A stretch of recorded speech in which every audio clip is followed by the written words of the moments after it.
Manuela Sáenz es un personaje gigante, es un personaje colosal, una mujer insumisa, una mujer rebelde, contestataria, un soldado, una mujer fuera de tiempo. Ella fue una mujer muy alocada, entre comillas, muy desparpajada, muy frentera. Ella era enemiga de los convencionalismos sociales, de los protocolos. Ella era muy descomplicada y eso le ganó varios enemigos y enemigas, por supuesto. Nació en Quito, Ecuador, el 27 de diciembre de 1797, siendo sus padres Simón Sanz Vergara, español, y María Joaquín Aispuro, ecuatoriana.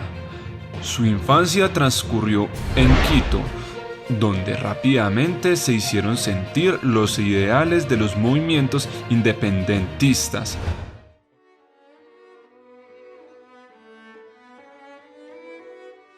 «21 años. Una vida arreglada por mi padre, un noble español recaudador de diezmos de la Real Audiencia de Quito. Sin saber qué hacer conmigo, me compromete con un negociante inglés de buena familia, quien me llevó a Lima, donde nadie me señalaba por ser una bastarda. Me casé con él, el alto, desabrido y viejo médico comerciante James Thorne. El papá tenía problemas en Quito porque él era partidario de la monarquía española, entonces le tocó irse a Panamá, donde tuvo algunos negocios, y se la llevó. En Panamá conoció a ella, es decir, se relacionó con el inglés James Thorne, que fue su marido. Él se enamoró de ella, era un hombre que le llevaba bastantes años, y habló con el padre y concertaron el matrimonio que se hizo posteriormente en Lima. Un matrimonio completamente dispar, porque él era ya un hombre mayor, un hombre muy flemático, un inglés flemático, y él creyó que con Manuelita podía lograr una dama de casa muy dedicada a su hogar, a la costura, a la cocina, y Manuelita tenía de todo menos de eso. Patriotas, somos más de 100 mujeres sigilosas detrás de las puertas de los realistas. Y es que estamos con ustedes, con sus ideas y con su lucha. Porque en esta contienda participamos todos y todas. Estoy dispuesta a batallar, no tengo miedo. Quiero ser parte de esta causa. James piensa que no es el lugar de una mujer, pero me niego rotundamente a ser indiferente ante el país que me necesita. San Martín piensa que las mujeres que luchan por la causa deben ser reconocidas. Así que desde ahora, toda mujer que haya contribuido con la independencia será condecorada como caballeresa del sol, el honor más grande de mi vida. Manuelita fue una amiga de la causa de la independencia desde antes de conocer a Bolívar. Ya desde su época de matrimonio con Thorne, ella era una activista en favor de la independencia. En Perú, inclusive, esa actividad de ella fue la que comenzó a resquebrajar ese matrimonio con Thorne, porque a él no le gustaba esa actividad, pero ella era una activista y ella procuraba ganar hombres para su causa, inclusive a su hermanastro, que era del batallón Numancia en Perú, lo hizo cambiar de bando con algunos otros oficiales. Entonces ella fue una activista. Ella participó en la batalla de Pichincha antes de conocer a Bolívar. Ella participó luchando pues con armas y con uniforme. Ayudó a curar enfermos, a rescatar heridos y toda esa cuestión en esa batalla. Sin embargo, hay un hombre del que he escuchado y el cual anhelé conocer siempre. Un hombre que ha luchado toda su vida por esta causa a la que yo también he servido fervientemente. Sí, hablo de Bolívar, Simón Bolívar. Solo me bastó conocerte para seguirte mi vida entera. El amor que entre ellos surge, ¿no? Que es un amor particular, es un amor de dos personajes que se unen. Ella es una mujer que alcanza una altura similar a la de Bolívar.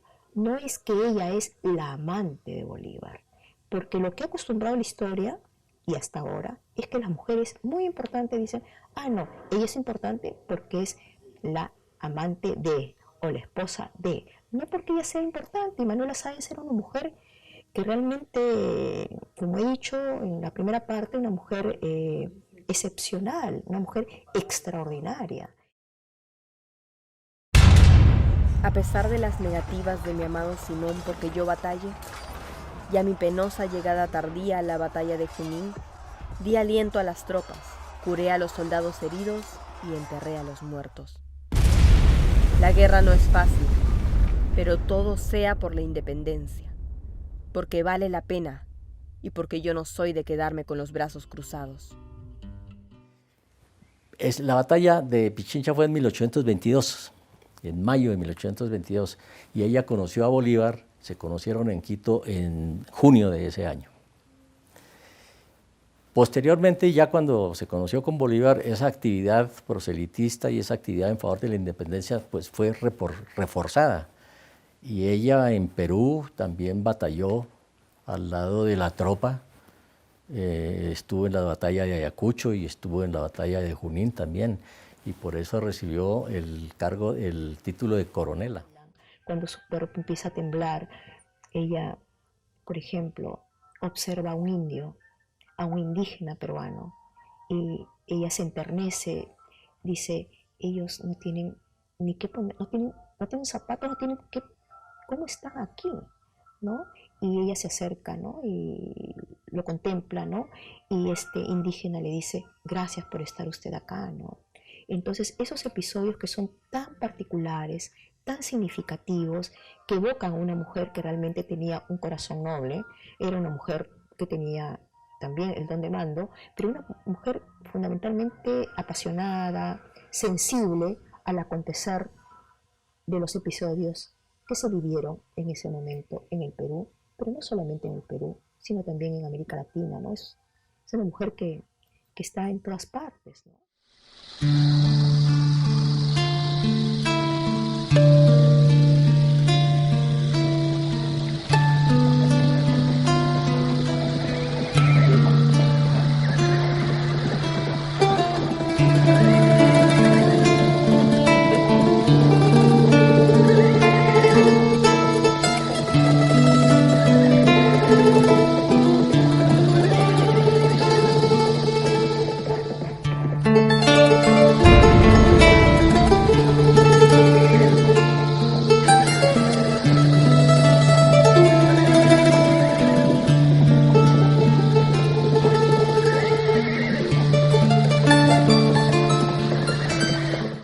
Bolívar tenía ya muchos enemigos en 1828.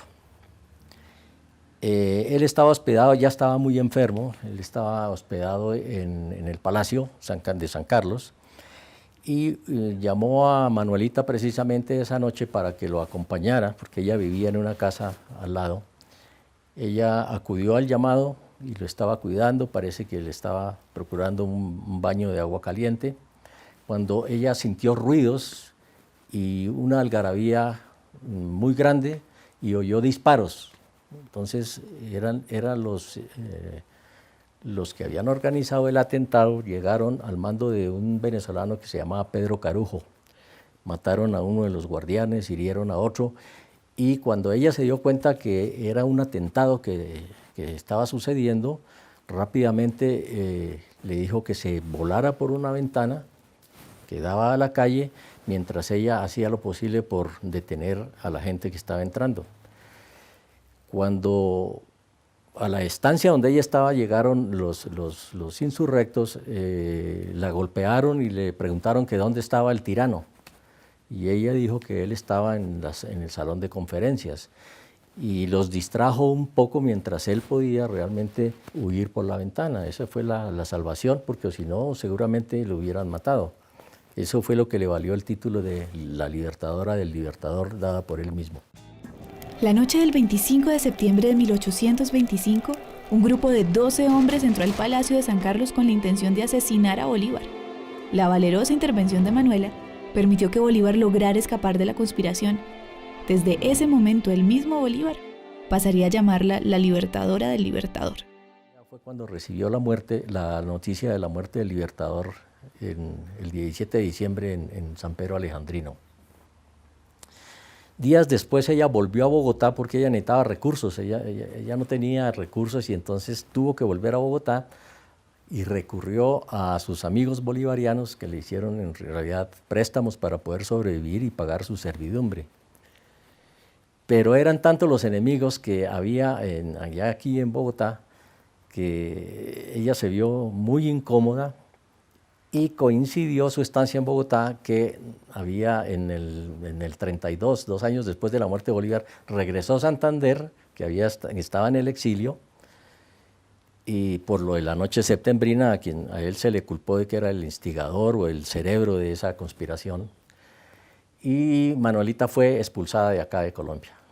Entonces ella tuvo que irse nuevamente para Ecuador, y de Ecuador se fue ella quería volver a Lima, entonces se embarcó en Guayaquil para ir a Perú, pero ese barco en que ella viajaba hizo una escala en una población del norte de Perú que se llama Paita. Han tratado de asesinarlo varias veces, y en su estado más débil. ¡Cobardes! Maldigo a Santander y sus traiciones, por condenar a un hombre que solo lucha por sus ideales. Mi amado Bolívar, no merecías tal traición ni terminar así tus días. Manuela Sáenz llega a tocar el cielo y también la miseria, el dolor.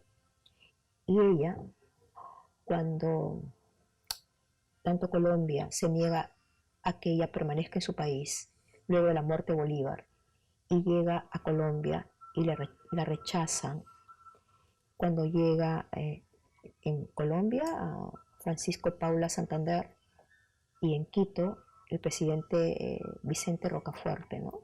Entonces ella se ve en la circunstancia de llegar al puerto ballenero de Paita, donde existían solamente 300 habitantes, donde realmente los mosquitos y las casas de caña eran terribles. En esas condiciones, la libertadora del libertador, el gran personaje histórico, llega realmente a vivir la pobreza más terrible, más dramática.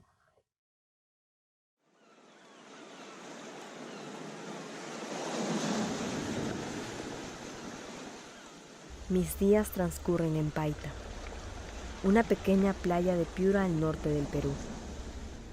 Y es que desde la muerte de mi amado no me quieren en Lima, mucho menos en Colombia, y ni siquiera en mi propio país. A los 5 años de llegar, ella realmente cae de una escalera y nunca más vuelve a caminar. En una hamaca vive los años, estamos hablando de 1843, más o menos, en que ella empieza a vivir ya inmóvil, ¿no? Ese personaje que había caminado 1 mes y 9 días para llegar a Bogotá a caballo, es un personaje que se ve realmente en la tristeza de no caminar más.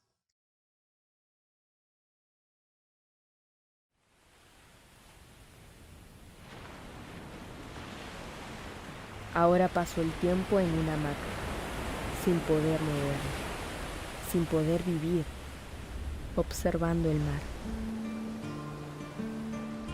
Condenada desde el accidente de mi caída por tratar de sobrevivir, sintiéndome acorralada.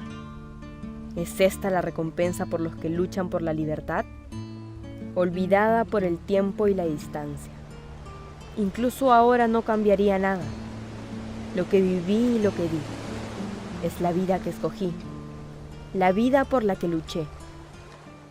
Cuando ella está en Paita, la gente sabe que Manuela Sáenz, este personaje enorme, está ahí, y muchos escritores y personajes políticos llegan a saber de ella. ¿Quién era esa mujer? ¿Cómo era esa mujer?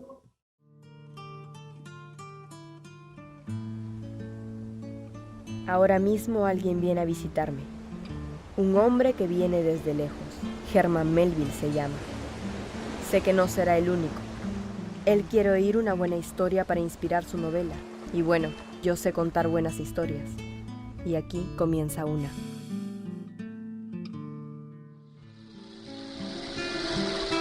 Calma.